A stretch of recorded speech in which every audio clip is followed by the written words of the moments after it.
Good morning. It's Sunday morning. Kind of was actually supposed to go out for breakfast with family to celebrate Father's Day with both of the fathers in the family, and kind of got delayed. So here I am. I'm kind of just sitting, and I just wanted to ruminate or put some random thoughts that are sitting to me as I have been sitting here, and I kind of just I had to eat something because my stomach was a little bit upset from some of the medications I take. So I put something in. I've just had a chance to sit outside under a veranda. I love that word, veranda. And just had a lot of different thoughts. I had the chance yesterday to participate in a meet and greet for new people who are going through the training at BeLEAF to become advocates for them, which the Advocates for BeLEAF Survivors is the organization in Racine that works with survivors of sexual assault. It is the organization that I am one of their advocates, as well as I'm on the board of directors for BeLEAF as well. So this work is personal, and it is very important to me. The training that they do is quite comprehensive, and it's an opportunity that usually about 2/3 of the way through the training they do a meet and greet. Just get together, an opportunity for any of the current advocates and or board members and staff to be able to meet the new advocates, to kind of get a chance to encourage them and meet the feet on the ground in the work that we do. It was very powerful. I met 4 wonderful people who are giving of themselves and their time to make a difference for others, and that really got me. And it also helped me realize, as I listened to some of their stories of what brought them to BeLEAF, that doing the work of healing and moving forward and moving beyond a very traumatic event in your life, or a continuous event for some people, is it's so very important to do this work. I can't stress that enough.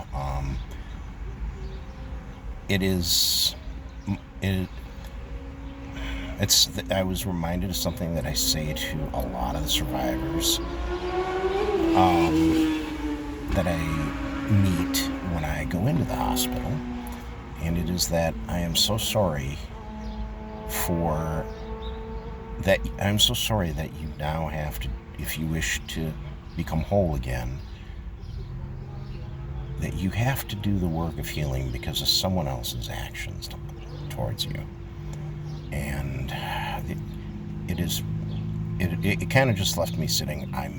It upsets me that someone else's actions to you mean that you now have self-doubt, self-hatred, fear, self-loathing, and feelings of why me, I'm not worth it. All of this put together, and that you're the one now forced to do the effort to bring all those pieces back together and form a new whole. And it's not going to be the same whole that it was before. You're going to be a different person. The you that existed before the event or before the trauma, or I'm speaking to more of assault here, is gone. It's a little different when it's a long-term child abuse situation, but it is, in both, doing the work of healing is exceptionally important. And it's so disheartening sometimes, or when you're lost in the middle of it, you feel, I'm going to use the analogy like I talked about, if you look in the introduction comments to the page, I give a link to a NAMI podcast, and in there, I gave a kind of an analogy for what the process of healing can look like. And I'm going to refer back to it. It is, to me, I have this impression of it, it's kind of like that carnival hall of mirrors that you walk into, or that where you keep bumping into walls, or because you can't, and you have to feel your way through pretty much. You think you found the right path through, and then all of a sudden, boom, you walk into a wall and you're stuck. What do we got to do? We got to turn around and begin again, but part of it, as well as that, if you keep at it though, you do find your way through. And that's, that's why it's important just to keep at it. You can't give up and just sit down, because honestly, they took power from you in what they did to you. And if you give up and sit down, they win. And they get to keep your power. And the goal of healing, or at least one of them, is to take that power back and to regain your life. So, and then the other half of the analogy is that if you think about the other thing, like when you go to a carnival, they have those mirrors that are kind of like funky, and you end up with, looking at distorted views of yourself. And that's very similar to what we are looking at ourselves as after having experienced, an assault, or if you're a child who grew up with long-term abuse, and an adult who lived in long-term abuse, you begin to view yourself in the mirror as normal, and that those warped images, and that's not so. You reach, doing the work of healing is kind of like bringing those mirrors back to flat, so that you can really see yourself again. And maybe there's a surprise there.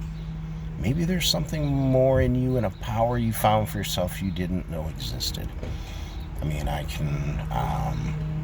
know several people in my life who have managed to overcome so much adversity, and I love and I so acknowledge these people for who they are.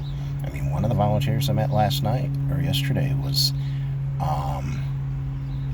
went through so very much, and yet their power is there now. They are, is their healing journey complete? No. Guess what? You know what? It never really does end. It's an ongoing journey that, but you get stronger in the muscle of being able to recognize things that take power from us and stop it. She went through so much, and yet here she is now, and I can tell she's going to be a powerful voice for those who need it when they need it. And that makes me feel really good. I mean, I know others. I didn't get to actually stay in the whole meeting, because I actually ended up taking a phone call from my girlfriend, who is another amazing person, just that has been through so much in life, and is still on the healing journey, but you see the commitment in others, in her, the goal of that maybe what she didn't get, she can make sure someone else has, and that I'm humbled by that, because so many people just don't give a rat's about other people, or living in this world to make a difference for others, and that is what I see in her. So if you ever watch this, I love you. So just some thoughts. I had a chance to meet some really great people. And there's a lot of other people out there too. I had a recent realization as well. I branched out. I started doing my work with BeLEAF as a survivor of childhood sexual abuse. was my internal reason for doing this, then it became, being an advocate, to be there for someone who was going through a very difficult time and probably could be considered one of the worst possible moments in a person's life. And I can do that. And then I stepped into working with the board of directors because I wanted to not only be feet on the ground, but I wanted to be a high-level view and make help others plan to make a difference for others. And in this process, I've also began working with NAMI, the National Alliance for Mental Illness. And I've had a realization that this process of healing and the journey of healing that I discovered for the survivors of sexual abuse and assault, that journey of healing isn't limited to the people who have experienced sexual assault or sexual abuse. It is a commonality that people are just looking to be complete, whole, and loved. And in many cases, those with mental illness, some of it's there's a physiological component. Others are what I call more of an induced component to it as well, or triggers, or And in having this realization, I also know that it is very important to work with. That's why I've started working with NAMI as well, because the desire for wholeness transcends the circumstances that are the reasons people seek help. And I think that is it's one of the things that's driving me right now, and it's one of the reasons it's important that I do the work that I do. So I've been rambling for 12 minutes and 12 minutes and 10 seconds at this point. But I hope there's something here. I mean, I'd kind of debated what did I want to talk about in my first real talk after the introduction, and I think it just is kind of a touch on many areas, and I will get into talking about some of the different aspects of the lessons learned, or the distinctions, you want to call them, or the different things that I have learned in my healing journey, because some of them I think are very profound. And it's an ability to look at things a different way sometimes. I've had conversations with, so it's understood, when I'm in the advocate role, I usually take a 24-hour shift with BeLEAF, and in that time you carry a phone that is the 24-hour crisis line, as well as you are on call to go to the emergency room should a survivor come in. Anyways, I've taken calls from people that they are so locked into their particular, and it's not even, I'm going to call it a way of thinking, but it's really not. It's just what's present for them at the moment, and it's very difficult to see outside of that in the moment that they're feeling what they're feeling. And a lot of times you can present a different view of something to them, or just say, consider this, or may I offer something. And you'd be surprised how many times it just can stop a person in the track, and they switch gears. And it's like, I didn't think about it that way. And, that's an amazing thing to be able to give to a person. Because so many times, when we're in those moments of panic, being triggered, being, you're scared because you're remembering an event, or you're overwhelmed by it. What really is happening in that moment, stepping out of the emotional and into the physiological, is that your outer brain, which is where thinking and reasoning and all of that occur, is remembering a memory. But tied to that memory is a neurological pathway link to the midbrain, which is where fight, flight, freeze, or fawn lives. And that connection between the two, because when you actually remember something, you're not actually remembering the event, unless it happened very recently. But What you're really remembering is the last time you remembered your memory of the event. So, I can think back to, I don't know,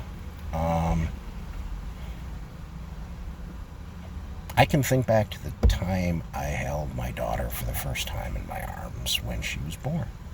But I'm not really remembering her birth date and sitting in the hospital room. That instant, I am not really remembering that moment when I recall it now. I am remembering the last time that I thought about holding her in the hospital, which may again be a time where, let's put it on a timeline kind of exists. So today is June 25th, 2023.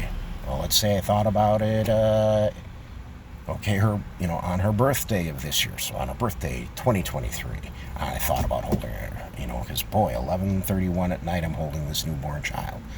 Well, so what I'm really remembering is my remembering on her birthday that year. Well, let's just use as an example. Every year I think about this now. Well, then this year, the memory of her birthday this year was actually me remembering holding her for the first time, or the memory, bringing back that memory of holding her, but it was from the year before. And then the year before. So I could be 30 years forward in time, and this is the 30th version of the 30th iteration of me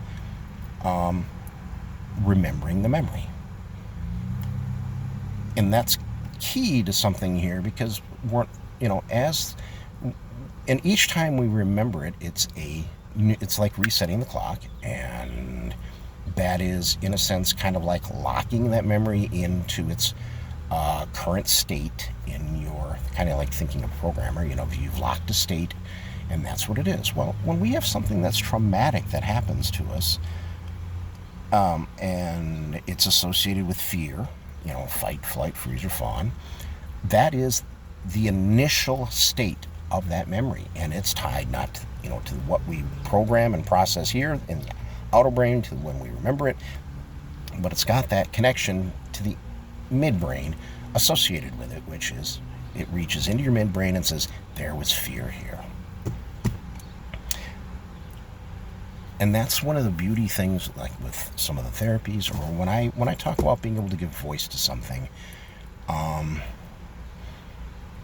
it's that next iteration of remembering. But if you can, the next time you can go through that iteration of reviewing the memory, if you have more tools available to you, or you've now perceived a different way of looking at something, this new iteration of the memory, maybe it's not so bad this time. You realized, oh, wait a minute, I froze, but I know why I froze now.